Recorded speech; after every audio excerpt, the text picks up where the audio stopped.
them the odd couple. Supreme Court Justices Antonin Scalia and Ruth Bader Ginsburg forged an unlikely friendship, even vacationing together.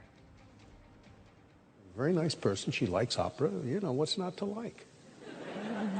Except her views of the law, of course.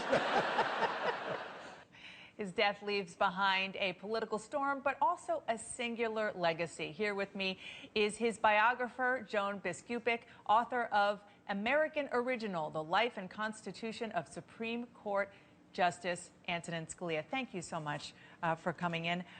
I just want to ask about the sides that you saw of him that other people didn't. You saw a little snippet of there. And I should mention his sense of fun. Yeah, Ruth Bader Ginsburg returned the favor by saying, "I love Nino, but I'd like to strangle him." Perfect. Sound like an old married couple, he did actually. Have a sense of fun. Yeah. And he loved poker. He played poker. He would sing. He would play the piano. There's a lot about his hunting, but he really enjoyed hunting. And he once told me about hunting turkeys, and he's talked about how cunning they were, and he said you have to be really quiet because you only get one shot. And I always thought that sort of epitomized his time in the law too. You get just one shot, and he certainly took it. Yeah, he certainly did.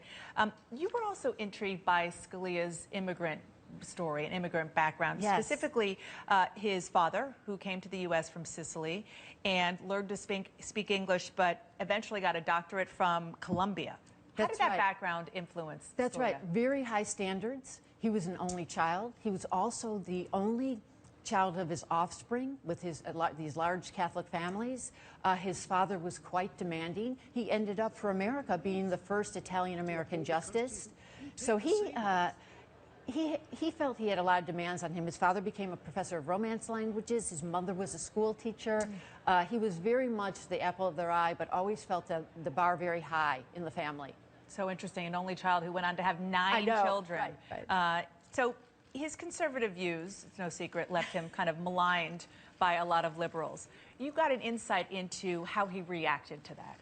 Well, around the time in 2005 when Chief Justice John Roberts was tapped, and it wasn't Antonin Scalia, Jon Stewart made some remark about, when they were talking about who would be up for it, and somebody said, well, somebody nicer than Scalia, and Jon Stewart said something to the effect, aren't they all nicer than Scalia? And Justice Scalia said to me, what's that all about? I'm a decent guy. As you said, Dana, Justice Scalia felt he had feelings too.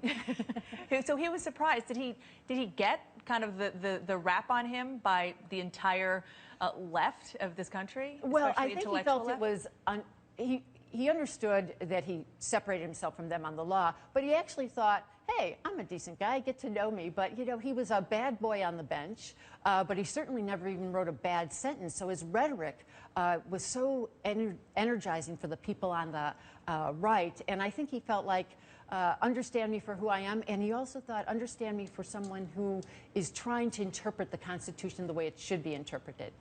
So interesting. Joan Biskupic, thank you so much for your insights. And I'm going to go back and read your book again. So thank you very much.